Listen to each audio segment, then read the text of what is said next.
Hey guys, today I have a very interesting vet bringback story, but this one is interesting because it's not a German pistol that the vet brought back. It's this 1911 Colt that was brought back by Marshall Cooley.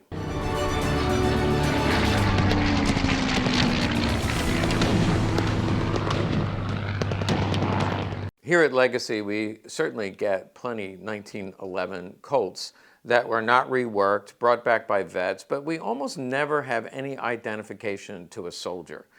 This was actually sold not too far from here in Pennsylvania from the family of the vet. So both Marshall Cooley and his wife passed away. Marshall Cooley passed away in 2011, and his wife sometime later, and one of his relatives, who I guess inherited the gun, sold this to the person I got it from. It's like, I got it from a guy who got it from a guy. Basically, this came from the family of the vet. How's that for simplicity? And you can tell right away it's a 1911 Colt.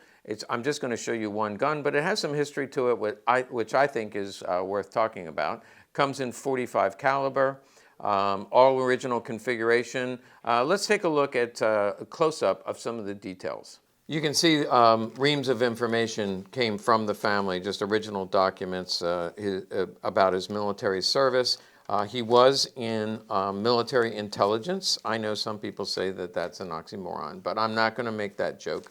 A lot of information here. Very much worth reading. Interesting guy. Again, Marshall Cooley. Started out as a sergeant. Well, actually started out as a private. We can see that he enlisted in 1939 in Pittsburgh, so it's Pennsylvania. That's not real close. And then he was released in '45, although he continued to serve his country after '45 because he held a position in occupied Japan and helped with the transition of government. So he came in before Pearl Harbor and started out as a private sergeant, ended up, I think, as a first or second lieutenant. So we'll look at some of this information. I picked out just some of the highlights, but I also wanted to show you some details of the gun. It's got a Parkerized finish. It does show some wear. The logo is a little bit hard to read. Sometimes I think, okay, maybe it was reworked. It was not.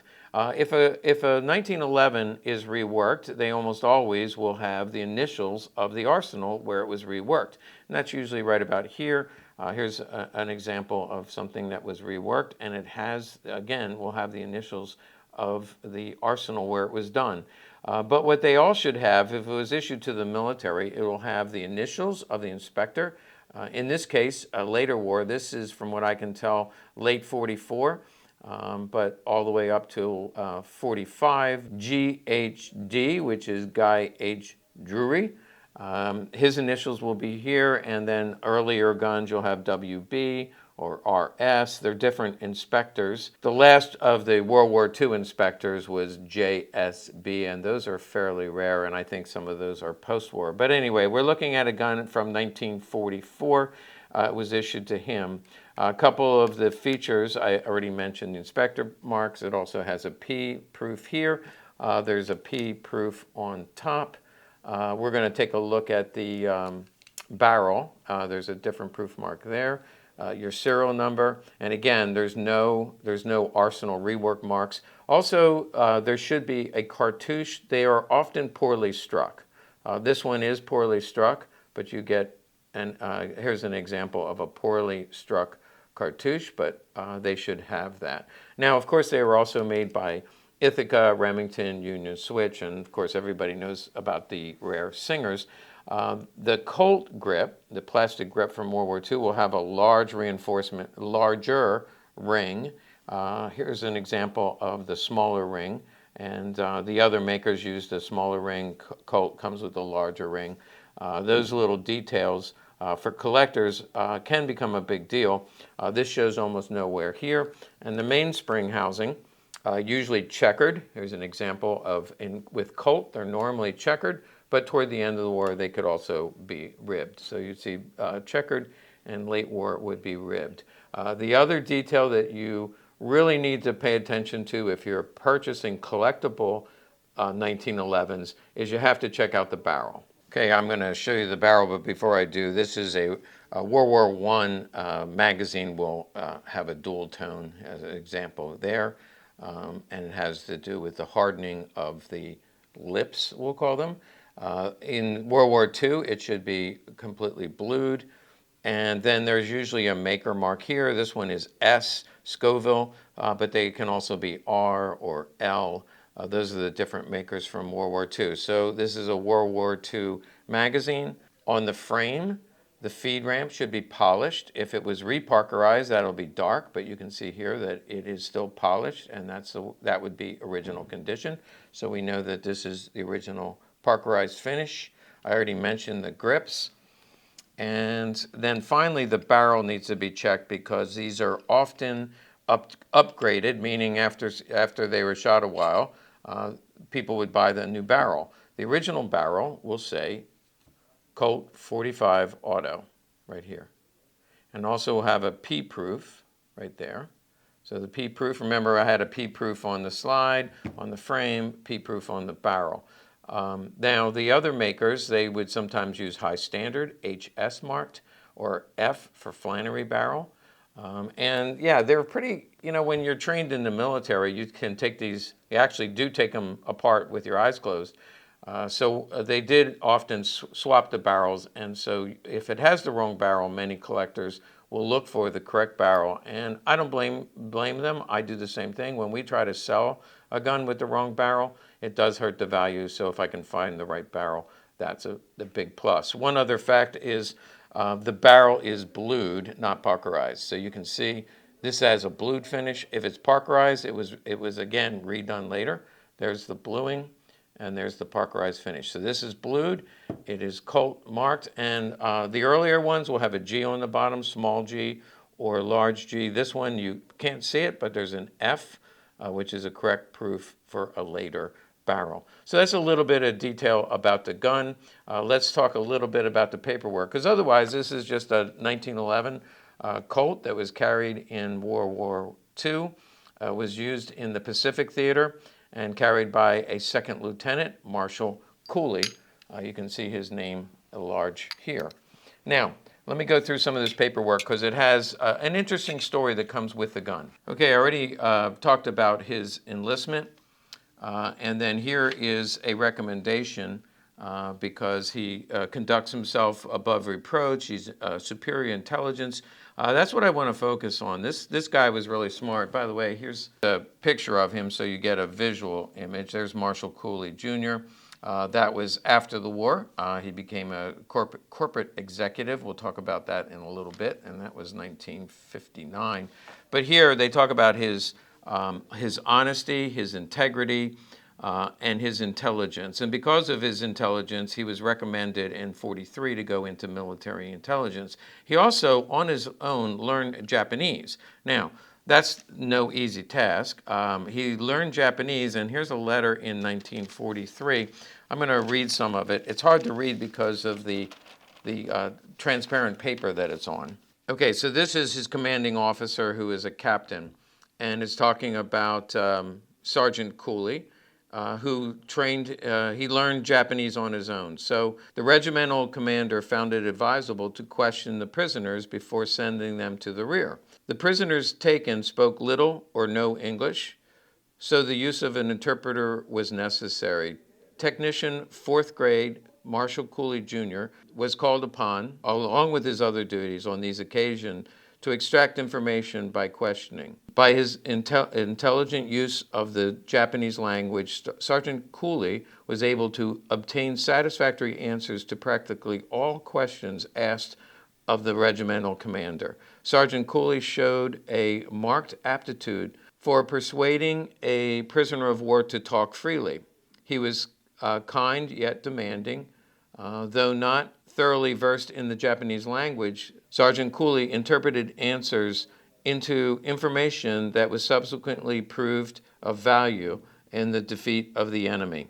He goes on to say that he's recommending him to an intensive language training school. So obviously the U.S. was in the war for the long haul, and even though it was 43, he was being used for questioning prisoners. He was kind and yet firm, is what I got.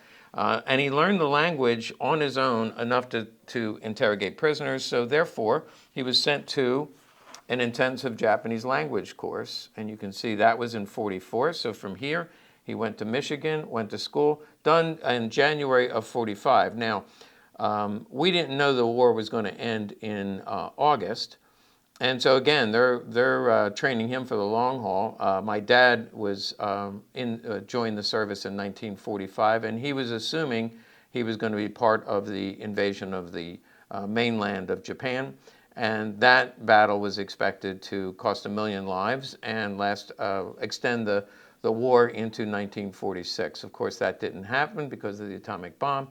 But the long story short is he went to an intensive training program and became fairly fluent. And then this letter also is a recommendation that his knowledge of the Japanese language helped a lot. And in all those letters that I showed you earlier, there's just reams of recommendations about how helpful he was as an intelligence officer and spoke Japanese, yet was not of Japanese descent. We see his honorable discharge, U.S. Army Reserve, military intelligence, second lieutenant. And this is a letter of appreciation from a major general, how much he helped in the war effort. Again, this is Harry Truman. Thank you for your service. You served our country well. After the war was over, he actually stayed in Japan because of his knowledge of the Japanese language. I'm sure he was working for the government, but they put him in charge of the Kawasaki factory.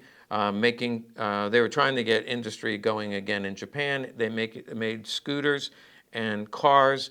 So he was put in charge of the Kawasaki factory because he could talk to the workers there, and he was able to then turn it over to the Japanese. Also in the piles of papers there's a letter from a guy he worked with at the Kawasaki factory. He was Japanese. He had been in the war. He came and visited Marshal Cooley in the United States after Marshal Cooley came back. He visited, stayed for a couple weeks. Seems like he stayed with Marshal. They became good friends. So he was friends with the Japanese that helped take over that factory at the end of the war. And I'm getting to a point. So it seems like he was well respected by both sides, and he joined the Fisher Corporation. Oh, I should also mention he became a pilot right after the war. Piloting private planes. Again, intelligent guy. 1947, he became a pilot. Then he went back to Honolulu.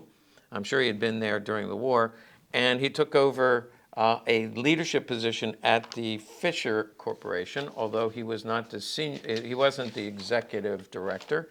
But he was a director at this company. You have to read between the lines on some of this, but basically there seems to be a problem. They're saying, we welcome him aboard. He's going to be a huge asset for us. And he speaks Japanese, and this is Honolulu, and we're going to see a lot of Japanese descent people working at the factory. But a problem happened at the factory, and basically he's resigning. And he said, I'm resigning. I want to kill any rumors that I was not fired. It was not done in haste. I'm not angry. And please continue doing your job. I will miss you very much. I've really loved working here. So he goes through and talks about how it was a pleasure to work with you. But he's encouraging everybody to just do your job and basically don't stir up any trouble. And he closes by saying, to quote President Kennedy, he said, don't think about what your company can do for you, think about what you can do for your company. So he's encouraging the employees to stand firm, stay on the job. He then gets this letter, and it says basically, you were a breath of fresh air, you injected new life into the company, you were a big part of the success of this country. They're very all sad to see him go. And it culminates with this petition. Now, nobody ever did this for me, maybe because I was not asked to leave. Seems like he might have been forced out. These are just signatures. I like the way this is worded. We respectfully request that Mr. Marshal Cooley be caused not to leave. So basically, please ask him to stay. And as I'm looking through the names, there's a lot of Hiroshi, a lot of Japanese names. And maybe that's because he spoke Japanese or he was very friendly with the Japanese, but they certainly wanted him to stay on. Obviously, he treated people decently, and maybe management, not so much. But there's three pages of signatures of employees who asked him to stay. I think the end result of that is he ended up leaving the company and moved back to the mainland.